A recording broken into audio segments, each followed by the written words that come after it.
Welcome to Edwards Beyond the Test. It's a podcast that goes behind the scenes of the flight test mission here at Edwards Air Force Base. I'm Dawn Waldman from the 412 Test Wing Public Affairs Office. When I think of today's guest, a few things that come to mind are innovation, forward thinking, determination, high energy, and care for the airmen. Currently serving as the Command Chief Master Sergeant for the 412th Test Wing, Chief Master Sergeant Ian Eishen is all of that and more. And welcome, Chief Eishen. We're so glad to have you here today. Oh, thank you, Don. Well, Chief Eishen, the work you do at Edwards affects all the airmen here, and that's the Big A airmen that we're talking about, which is more than 11,000 military, civilian, contractor personnel and their families. So can you tell us what your job is all about? Sure. As you said, we've got 11,000 different variations of airmen on this base. My job is really to sit next to the commander, General Teichert, to be his. Some people think that it's the enlisted liaison to the boss, and it kind of is. My background is all enlisted. I've been an enlisted member my entire time, almost 20 years now. But that kind of helped frame my point of view and my mindset on things. And so my job is to take that point of view, take that mindset, learn as much as I can around the base, and then be one of his advisors as he moves forward with his vision and anything he's trying to do to push this base and push our airmen forward. What also falls under your job duties is the readiness and training. So our main mission at Edwards is flight test in support of the warfighter. What type of readiness and training takes place here? So there's a large amount of readiness and training. The problem, or the hardest part, I would say, is we have our traditional Air Force training that every single base does. But one of the differences in this base and really our mission with the test center is we're constantly at the forefront trying to figure out what the new things are going to be in the Air Force and then finding a way to train to that new technology. And so when you hear the Chief of Staff of the Air Force or the Secretary of the Air Force, they talk about the National Defense Strategy and how we need to be ready really for everything. Mm-hmm. So it's difficult. How do you build a training plan to be ready for everything rather than for one future state that you kind of know what's going to happen? And so in order to be ready for everything, we have to train into a lot of different techniques and procedures. We have to focus on emerging technology as much as possible because that's going to dictate a lot of what we do. But if we get too focused or get tunnel vision around one technology or one process, we're probably going to miss out on something. When you've got a dynamic future that's really difficult to predict, you've got to find a way to train your airmen to be ready for any future that comes up. And so what we've done instead is, instead of focusing on one single end state, we focus on trying to build critical thinkers and problem solvers. We figure if we can build airmen that can critically think, identify problems, and then solve those problems, or rapidly iterate, fail plenty of times, and then hopefully in the end solve those problems. It really doesn't matter what happens in the future. They'll be ready for all of it. Let's talk about the enlisted force, which you do represent. The experience level of our enlisted airmen that here at Edwards, and all bases really, it ranges from seasoned veterans to those that are new to the Air Force. How do you bring this team together, Chief Eishen? So difficult. Everybody's got their own culture. And so, our largest enlisted populations are in our security forces, our maintenance, and our FSS, so admin and personnelists mainly. And those are all various cultures, different cultures. Even in our maintenance group, you'll see a different culture between F-16 maintenance, and same thing with their pilots and flyers as well, as between F-16s, heavies, tankers, even between different fighters, F-16s, F-22s, F-35s. And so the nice thing is that we bring all of those hodgepodge of cultures together under one roof, but they're very different people and they think about things different based on the mission that they have. And so the biggest thing that we try to do is try to increase the interactions between them so you can kind of lower those walls between the cultures. And that only the fact that we have now enlisted, officers, civilians, and then various contractors, all again with their own distinct cultures, you just start adding more to the mix. The best part about it, because you have those cultures, it's really difficult to get into a groupthink on things. You've got tons of ideas and tons of different ways of solving that problem or attacking that. And so if you're welcome or open to listening to all those different ways and ready to move out on one, you usually get a wide variety of ideas, and usually one of them is going to be right. And so it allows us, I think, to overcome problems a lot faster than maybe we would have if we had just had one culture on this base. And over the last couple of years, I've seen more and more of this attitude towards sharing and thinking as bigger beyond your own walls. And it's obviously paying off. I hope so. It goes back to what I'd said about the National Defense Strategy. The culture works really well. It's built to do something specific. If you talk about one specific aircraft or one specific security forces, for instance, they are built to do the job that they are supposed to do, but it's the job that they've always done. as opposed to what we're going to do in the future. And it's difficult when we don't know what we're going to do. So when that new problem presents itself, the more people that we have to attack that problem and the more variation of ideas, the quicker we're probably going to solve it. When we come back, we'll talk about Team Edwards, or the Big A, and the work that goes into building and maintaining this special community. Welcome back to Edwards Beyond the Test. Our guest today is Chief Master Sergeant Ian Eishen, who is the Command Chief Master Sergeant for the 412 Test Wing. Sir, Edwards is comprised of a diversified community of airmen, civilians, contractors, and families. It's also located pretty much in the middle of nowhere. But you, along with others, put a lot of effort into bringing special programs and events to the base with an emphasis on building the community. Can you tell us more about that? Sure. I'd like to start by saying I think it's actually in the middle of everything. When you really look at it, within 2 hours, we can go to the beach, we can go surf, scuba dive, depending on where we want to go. We can go down to L.A. In 3 hours, we can get to Vegas. We can get up to Mammoth, to Tahoe, to the mountains, to ski, to hike. Death Valley, if you want to hike there. There's so much around. And so, yes, technically on this base, there's not a restaurant 5 minutes away unless you want to go to a base restaurant. And so that does present its own set of challenges. But if you really take advantage of the location and everything there is to offer in SoCal and then being close to NorCal, you really are in the middle of everything, no matter what your hobbies are. When we look at the base itself, there's a reason this base is in the middle of everything or nowhere, as you'd say. The mission that happens here is so vital to the nation, and it was built this way because of the seclusion that this base offered.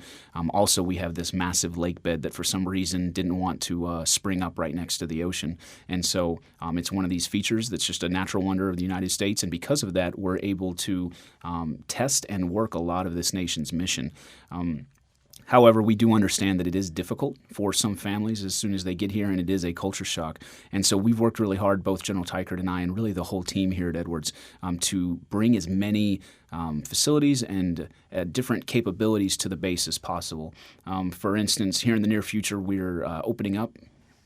We'll look at it now. Here in about 3 weeks, we're opening up the very first wing stop at any Air Force base. The very first? The very first. That's awesome. It took a little while because of that. If we wanted to get some of the restaurants that are already on different Air Force bases, that means the contracts have already been signed. Everybody's kind of worked through the legalities of that. Because of that, we had to start from scratch, which was perfect. We're a test base. We can test anything the Air Force wants us to test. And so we have a wing stop coming in to bring that capability to the base, so it's right down the street from the dorms and all of our families can partake.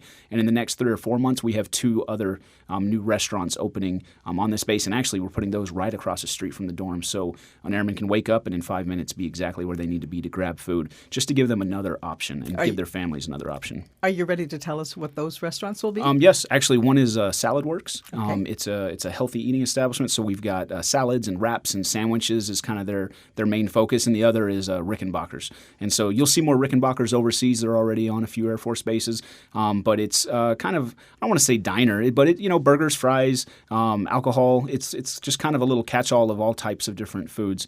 But the more we can offer, we already have a Panda Express right across the street from the airmen, and so we are trying to ensure that they have more right there next to them, because we get airmen that show up without a car. You're 18 years old, you've just joined the Air Force, you might not have a car within the first few months, and so the more capabilities we can give you right when you arrive, the better. That's one of the reasons we've actually tried to really focus on designing a proper onboarding experience for our airmen, because of the remoteness of this base. If you have certain cell phone providers, you might not get coverage as soon as you arrive. You show up at 10 o'clock at night, let's say, you go to your dorm room, there's no way for you to call your parents, call your family, call your girlfriend, boyfriend, spouse, whatever it is, let them know that you got here all right. And so we're about to probably in about a week, we'll have internet in the dorms for all of the airmen to make sure that as soon as they arrive, even if they haven't been able to get a contract set up yet, they have that communication. So as they learn, and make friends within their unit and make friends around the dorms, they still have that community that whatever they had at their prior base, they have that here. That's awesome. Also, we have a transportation issue because this base is pretty far-reaching, and so we're bringing in electric scooters to the base. Are you really? Yes, ma'am. So the same scooters you'd see at in any big city, San Diego, L.A., San Francisco, really everywhere. And there's a couple different companies, but we have one that's very similar to all these, and so We're bringing those scooters to the base. We'll have them at all the key spots that our airmen will go to. So the main station will be at the dorms. Then we'll also have another one at our wing stop and subway, which is right next to where security forces and maintenance and a bunch of our airmen actually work. Another one at the BX and commissary. And hopefully, if those work out, our next one will be at the med group. And so an airman could show up. Now, from the Command Chief Fund, we will pay for the airmen for about the first week or two to ensure that they have enough rides so they're not using their own credit card or their own payments to do that. And for at least the first week or two, they can get to work. They can get to the commissary for that first food run. They can get to medical group to sign in and do their in-processing. They can get almost everything done that they need to if for some reason they're not able to get a ride from a friend. And that actually gives them a week or two to make a friend, buy a car, and start kind of settling themselves in. And we think if we can design that onboarding experience correctly, we immerse them into the culture that we want to immerse in them, and that's one of community and family, and really change the way that people are brought onto this base, even though we do, see ourselves with plenty of challenges. That is wonderful to hear. Congratulations for thinking of that and bringing that to our airmen here at Edwards. No, the greatest thing in most of these ideas, General Teichert's a smart guy. We think of things, but none of the good ideas are ours. They're all an airman who's come in and said that this is something that they wish they had. And then we've provided them plenty of venues to speak directly to the general, speak directly to me. And so whether that message comes on through an email, through Xbox, through Reddit, through Facebook, through any social, or just they walk in the door, they are able to catch either of us anytime and give this idea and let us know. And if it's anything that's going to help airmen and make this better, even if it hasn't been done on another base, we're going to move forward with it if we think it'll work. Chief, I've seen that lately we've been doing the strong family dinners, bringing families and airmen together for dinners, and you're also bringing back the dorm dinners? Yes, we're actually doing a dorm dinner tonight. So our strong family dinners are once a month, and what we do is we basically pay for 400 families to come together. The spouses group helps with that as well to provide desserts for it. And so we bring families together in our community center, and it gives myself and the general a chance to actually feed these families. We get to feed, we get face-to-face with them, we get to see them, offer them a stress-free evening of they don't have to worry about cooking that night. And we bring those kids and those spouses and parents and airmen from the dorms, and we bring them all together for a meal. And we'll do some raffles. And at the last one, it was right around Halloween. And so we had a pumpkin carving contest. And our privatized housing group was very good about setting up a good contest and gift cards for the airmen and for the young kids that were involved. But it created an event. It was something for people to do and look forward to, and then it kept everybody together until 7 or 8 o'clock that evening. In the summers, we'll do the same thing, but we'll do it around the pool. And so everybody will come get their food, and then they'll all go jump in the pool, and we'll have a DJ out there, and it's a great time. It was so much fun that we wanted to start something very specifically for the dorms. And so, for instance, this afternoon, we'll go to the dorms. We'll provide them probably about 200 to 250 meals is about the average, just based on the need of our airmen. We'll have a cornhole tournament going on, probably a Super Smash Brothers tournament. We'll play some Nintendo and then have a DJ there. So again, get everybody out of their dorms, hopefully meeting some people that they may not have met otherwise. Provide them a free meal, even though I think we have a world-class chow hall. This just gives them something different. Exactly. It's something that they can't get unless they drive 45 minutes to go get that meal. And again, it gives myself and the general a chance to get in front of them, to actually offer them that meal and spend time with them. And so we are trying to focus as much as we can on building that community because it's so key to our airmen's resilience. We know that every airman, civilian, contractor, family member, every airman is going to come through some hardship. It happens. It's just part of life. Right. And it's difficult. It always is, no matter how smart or capable or stress-free you are. It's going to be difficult. But we found that the people who have a community to rally with, they have a community to help them move on and move through that situation, not always bounce back, but just move through and deal with it so they're not doing it alone. And that doesn't happen by happenstance. It happens with a concerted effort to actually work through and build that so they have something for them. We get a lot of people fresh out of high school or that have been ripped away. Or I don't want to say, not ripped away. They've joined the military voluntarily, but you go to a place that you might not have been looking forward to. Or and it you tugs might not at their hearts. It does. They're leaving home. You miss your family all the time. All of us do. But if we can create that family or at least something to fill that void, at least for a little while, I think there's goodness there. And it makes it a much better place to be if you're around people that you enjoy being around and you feel supported and loved and taken care of. When we come back, we'll talk about professional development and Chief Eishen's work toward bringing new and innovative opportunities to Edwards. Welcome back to Edwards Beyond the Test. Our guest today is Chief Master Sergeant Ian Eishen, who is the Command Chief Master Sergeant for the 412 Test Wing. Chief, after arriving at Edwards, you implemented a program that brought attention to NCO promotions, in particular those promoting to the rank of Technical Sergeant. Tell us about that, please. Yes, Dawn, so it just happened to be as soon as I arrived, shortly thereafter, we had our Tech Sergeant promotion release. So Tech Sergeant is that middle tier of being an NCO. So it's a difficult rank because as a Staff Sergeant, you're transitioning from Airman to NCO. So as an Airman, you're still very new to the Air Force and you might be becoming an expert in your craft, and now all of a sudden you're supervising. So there's a very sound transition between those two ranks. Staff Sergeant to Tech Sergeant wasn't as detailed. What ends up happening is now as a Tech Sergeant, you can't pretend like you're a new NCO. You should know these things already. You can't use those same, we'll say, excuses as you did as a Staff Sergeant, but there's really nothing to help you get there. And it may be a year or two before you ever go through any sort of professional military education on being an NCO. And so we saw a noticeable gap. Before we talked about onboarding. And so we wanted to make sure that we onboarded our Tech Sergeants correctly. So we got a team together with some of the solid and key NCOs and senior NCOs across the space, and I gave them two goals. They had to design the course around two things. One, it had to make them feel amazing because they just achieved this huge milestone in their career. And the second was now they have a team with them to face all these challenges. And anything that they put in the course or in the experience that did not go towards those two ideals needed to be removed. Okay. So we built a 2-day course. So what would happen is the day that someone was basically selected and they'd say, you got word that you had been selected to this new rank, you were pretty much whisked away within 12 hours and you would go to a 2-day course. And I hate to say course because the course makes it sound like you're sitting in a room and you're death by PowerPoint. Right. And that doesn't relate to those two ideals that I just mentioned. And so all of that was ripped out. And so we built the course around those two things. They immediately came in and we built specific moleskin notebooks for them. I wanted them to walk in and see a stack of books on their desk. These were very purposefully curated books based on what we had been doing and what we're trying to drive our culture here at Edwards towards. And we also wanted them to see that these are books for them. And if they're not already investing in themselves, we were going to start. And if they weren't already reading, they probably needed to start. So there was no requirement that they read these books in the next week or 2 weeks, but have these for reference and try to start their journey as a leader if they hadn't already. We then went through 2 days of sitting down and really panel discussions and closed-door discussions with everyone to talk about any worries that they had about this new rank. We talked to new Tech Sergeants, maybe Tech Sergeants that were about a year ahead of them in the pipeline, so they could talk about some of their biggest failures and lessons learned. They then got to work with all of the Chief Master Sergeants and First Sergeants on base. So they had a team of people to work with because they weren't going to be in this alone. And then I think one of the best times we had is we spent a few hours with airmen, and we allowed the airmen and these are young airmen, 1 to 3 years in the Air Force. Oh, okay. And we gave them a chance to tell these new Tech Sergeants what, as airmen, do they require from their Tech Sergeants? What do they need? What are they not getting?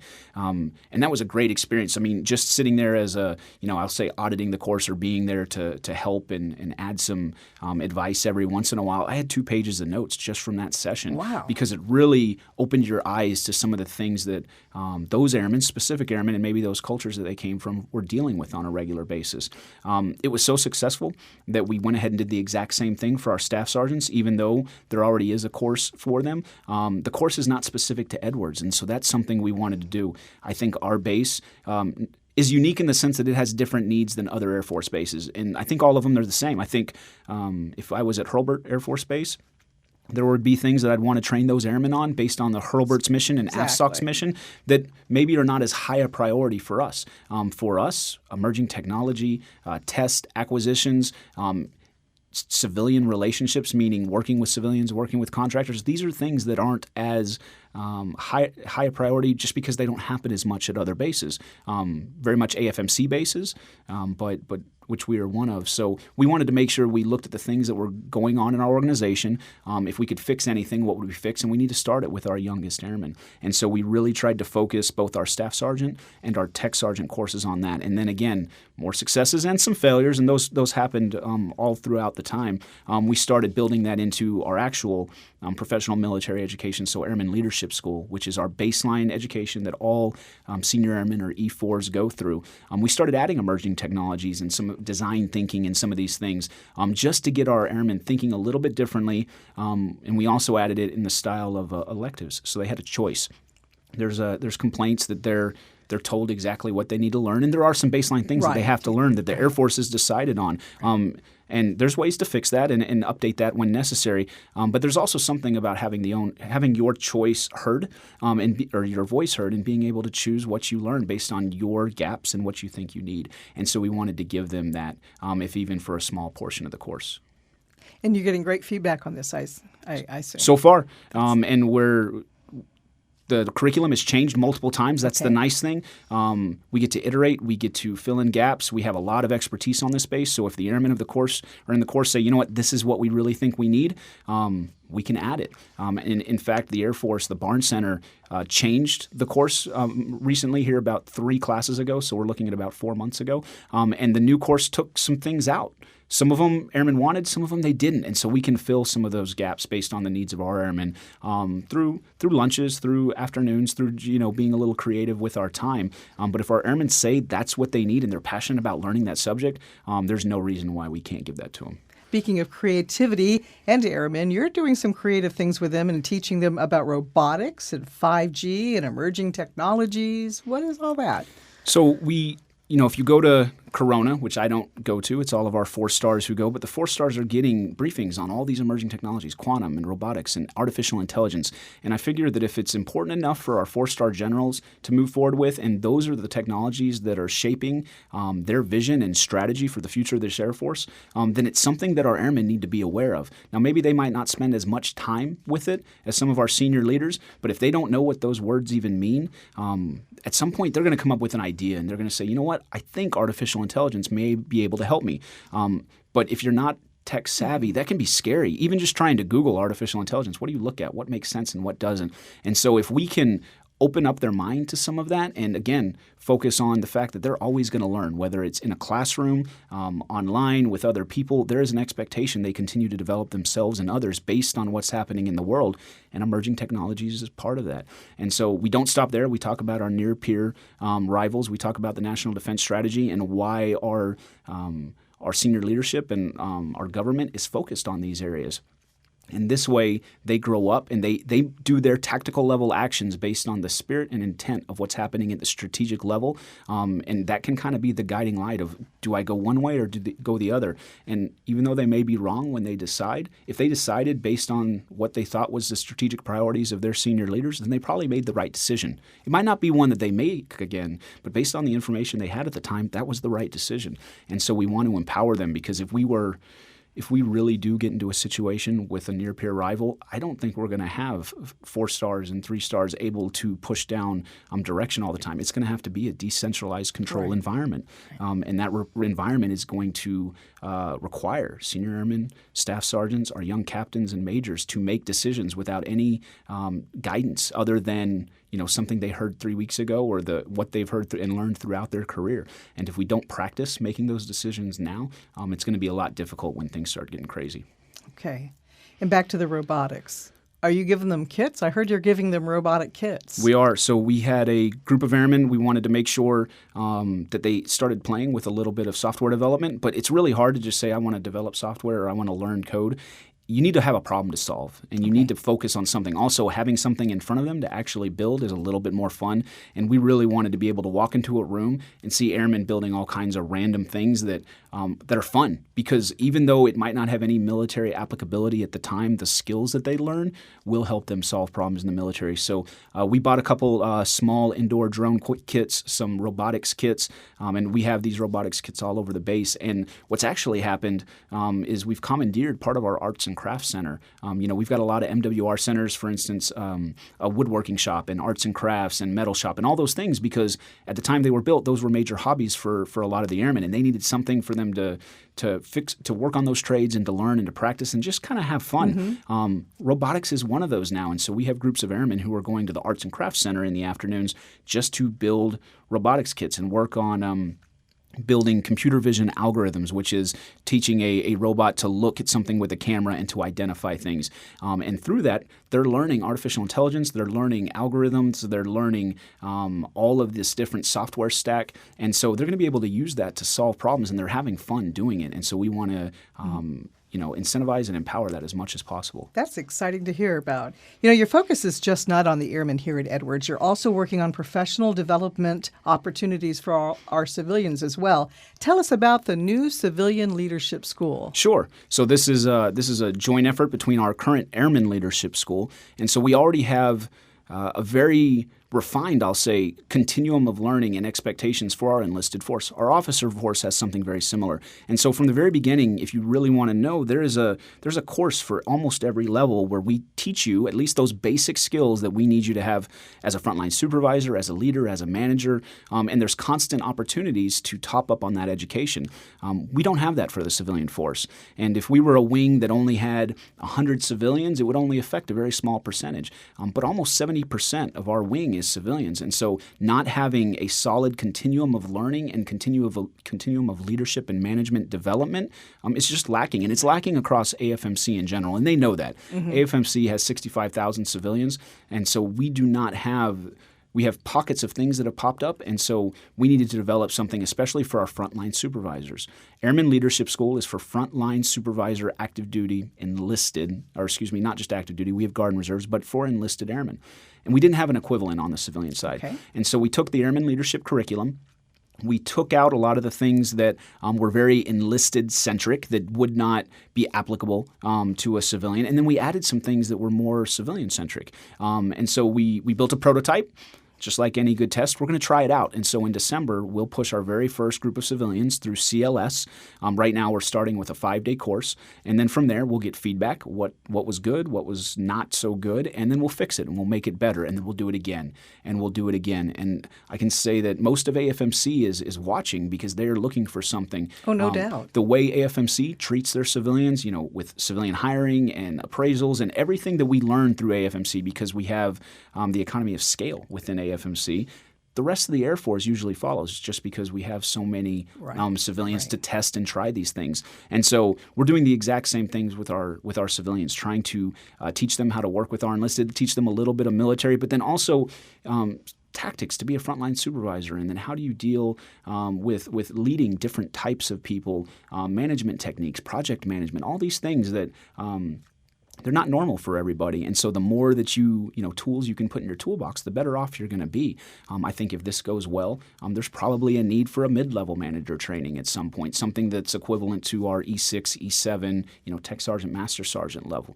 And maybe that's a GS11, GG11, NH3 type, maybe. But by bringing those people together, we'll be able to figure out what they need, and then we'll continue iterating as we learn. The other things we're doing is we already have some good leadership courses on this base, our Vanguard leadership course that's done with our engineering teams. We have a First Sergeant Symposium that's usually it's HR focused, a lot of human resource management that our First Sergeants do, but we don't have First Sergeants in all our civilian units. So we're bringing civilians into that First Sergeant training so they can learn some of the tools and techniques that they get as a First Sergeant, at the same time teaching our First Sergeants some of the resources that are out there for civilians, because we have an equivalent of almost every active duty resource for our civilians, but it's different. Okay. There's certain things that you can use for civilians and certain things you can use for enlisted and officers. And so, but if you need mental health support, where do you go for that? And that support exists, but it's just a little bit different or nuanced. And so we need to make sure First Sergeants who support civilians are able to do that.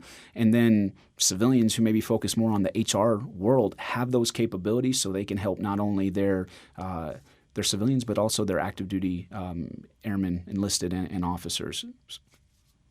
Well, Chief, all of Team Edwards thanks you for the great work you're doing to make this an awesome place to live and work. And, there's so much more we could talk about, so hopefully you'll come back and talk to us again sometime. But before I let you go, please tell us what excites you about working every day at the center of the aerospace testing universe. So I'll jump back on something you just said, and then I will answer that question, ma'am. So the command chief position has no authority. I I supervise probably 5 airmen right now, but I have influence. And what that does is it allows all these cool things that are going on are cool things that airmen have decided on, they've brought up, and they've built. What the general and I do is whenever they hit a roadblock, especially when you're doing something new, it means there's not an established process for that. And so they're going to hit roadblocks. And when they do, and they need a command chief to remove that roadblock, that's where I come in. When they need a brigadier general to remove that roadblock, that's where the general comes in. And so everything we do is based around the things that our airmen are coming up with and deciding, and then we just kind of clear the road for them to move forward and succeed. And if they fail, we pick them up and we help them learn from that, and then they move forward again. So all these cool things that I get to talk about, I get to talk about them because we have awesome airmen making them happen. To answer your question about what excites me about being at the center of the aerospace testing universe, it's the aerospace testing universe. I don't think a month goes by that we don't have an astronaut on the space that you can go talk to and learn from. The fact that on any given week, we're testing hypersonic weapons, we're testing F-35, F-22, B-2, B-1, KC-46, all the new technologies, everything that you hear our senior leaders discuss is probably here at Edwards in some way, shape, or form. All of the newest artificial intelligence and counter UAS systems, all of the things that are going to keep our military members safe in the future and hopefully prevent any sort of large catastrophe are being done at Edwards. And so if you really want to know what's going on or what people are thinking or what's going to happen in 10 years in the rest of the Air Force, just come here and look at what's going to happen tomorrow, and you'll get a really good chance to see it. Because of that, we have some amazing airmen, again, both active duty, civilian, and contractors, and they're the ones making this happen. They're forward-thinking, they've got all kinds of ideas, and they're designing some amazing capabilities that really are going to keep our country safe. So that's why it's awesome to be at the center of the aerospace testing universe. Many thanks to today's guest, Chief Master Sergeant Ian Eishen, for taking time out to share his story and taking us beyond the test. We invite our listeners to submit their suggestions for future episodes by sending us an email at beyondtest@412tw.us. Thanks to all for joining us. I'm Dawn Waldman for Edwards Beyond the Test.